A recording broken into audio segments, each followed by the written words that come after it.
안녕하십니까. 야반 도주를 하려는 자들과 역사의 법정에 세워야 할 자들에 대해서 말씀드리겠습니다.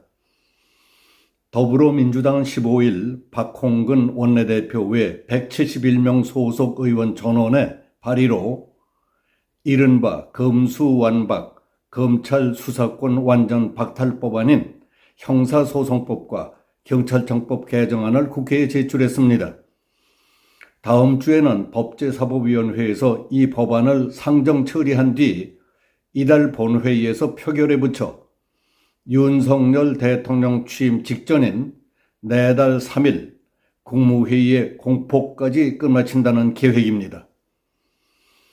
이에 대해 국민의힘은 총력 저지를 공언했고 대통령직 인수위원회도 즉각 중단을 요구했습니다. 김호수 검찰총장은 위헌론 제기와 함께 필사즉생의 각오를 외치고 있습니다. 그리고 전국 고검장 회의, 전국 검사장 회의 등을 열어 법안 추진에 반대한다는 뜻을 모았습니다. 19일에는 전국 평검사 회의가 열립니다. 그리고 여당의 우호적인 민주사회를 위한 변호사 모임, 참여연대까지 제동을 거는 등 곳곳에서 반대 여론이 들끓고 있습니다. 민주당이 문재인 정권의 임기가 한 달도 안 남은 상황에서 무리수를 두는 이유는 다음 정부로 넘어가면 법안이 국회를 통과하더라도 새로운 대통령이 거부권을 행사할 게 뻔한 만큼 이 정부의 임기가 끝나기 전에 해치우자 하는 짝짝꿍이 다 돼 있기 때문입니다. 그리고 우스운 것은 수사권을 어디로 떠넘길지도 정하지 못한 채 서둘러서 수사권을 박탈하는 법부터 처리하겠다는 것도 앞뒤가 바뀐 코미디 같지 않습니까? 그러니까 검찰의 수사가 두려워 정신없이 서두르고 있다는 비판을 듣게 되고 개인 사업을 하는 것도 아니고 무슨 나란 일들을 그렇게 하느냐 하는 소리도 듣게 되지 않습니까? 그것뿐이 아닙니다. 경찰이 수사를 떠안게 된다면 감당할 수 있을지도 의문입니다. 검찰의 지난해 1분기 보완 수사 요구에 경찰이 지금까지 침묵으로 대응한 사건이 3,800건이 넘습니다. 비대해지는 경찰을 어떻게 견제하는지에 대한 방안도 아직 서 있지 않습니다. 법안이 국회를 통과한다면 위헌 소송이 이어지는 등 우리 사회는 극심한 혼란에 빠져들 가능성이 크고 그 피해는 모두 국민에게 돌아가게 되어 있습니다. 민주당이 법안을 통과시킬 경우 문재인 대통령은 국민을 위한 마지막 임무라 생각하고 거부권을 행사해야 합니다. 본인이 떳떳하다면 더 말할 것도 없지만은 마음이 내키지 않고 깨름직한 구석이 있다 하더라도 국가와 국민을 위해서 의연하게 거부권을 행사해야 합니다. 그것이 대통령의 책무이고 스스로를 지키는 마지막 자존심이라고 생각합니다. 한동훈 법무부 장관 후보자는 15일 인사청문회 준비단 첫 출근길에서 취재진의 질문에 대해 검수완박 입법이 시행되면 신생 범죄자들은 제도적으로 죄 짓고도 처벌받지 않게 된다. 서민 신생 범죄는 캐비넷에서 잡을 자고 서민들은 권리 구제 자체를 포기하게 될 것이라고 밝혔습니다. 그는 할 일을 제대로 하는 검찰을 두려워해야 할 사람들은 오로지 범죄자들 뿐이다.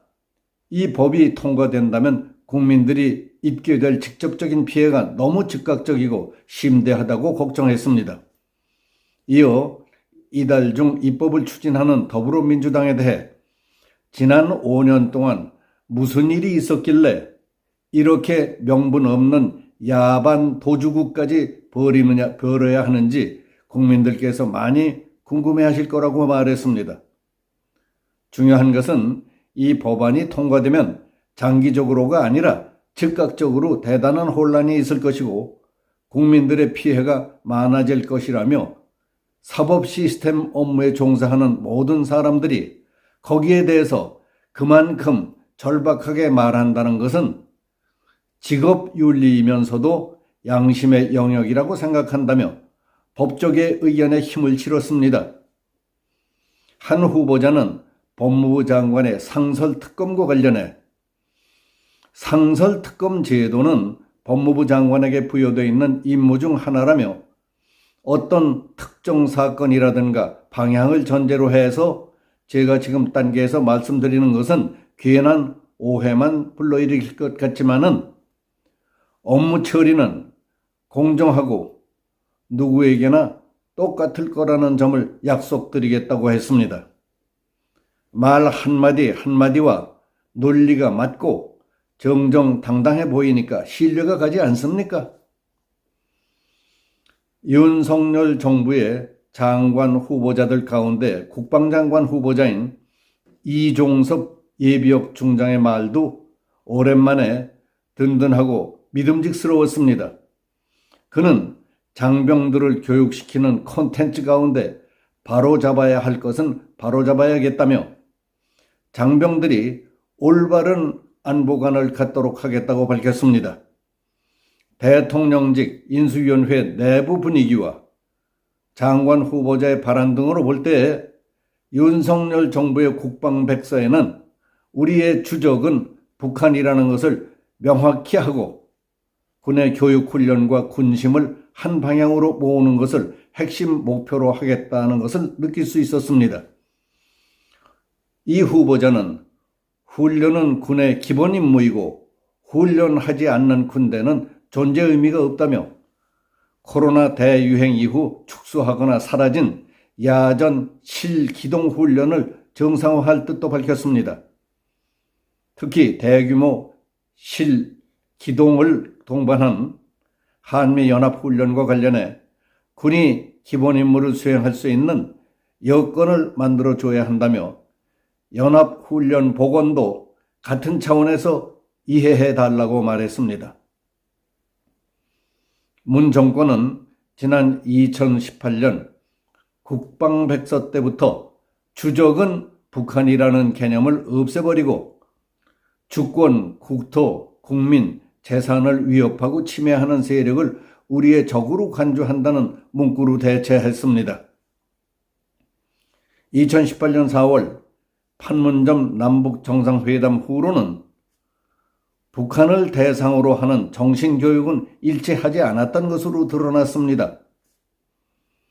6.25 전쟁이나 천안함 폭침, 연평도 포격 도발 등 북한의 대남 도발을 다루는 특별 정신교육은 아예 사라져버렸던 겁니다.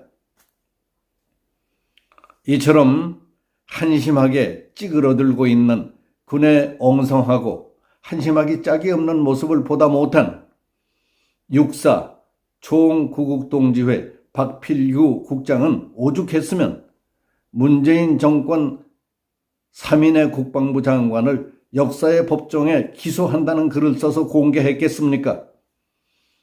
박필규 국장은 문재인 정권에서 국방장관을 지낸 송영무, 정경두, 서욱 등은 적을 적이라고 규정하지 못한 이중적 정체성, 적의 도발을 도발이라고 말도 못한 기본 소임 반귀죄, 반국가 세력에 굴종한 반역죄, 선제 타격, 한국형 미사일 취재, 대응 응징 보복 등 삼축 체계 방치, 자유체제가 위험에 처했을 때에 침묵한 직무유기죄 등 국민의 생명과 재산을 지키지 못했다고 규탄했습니다.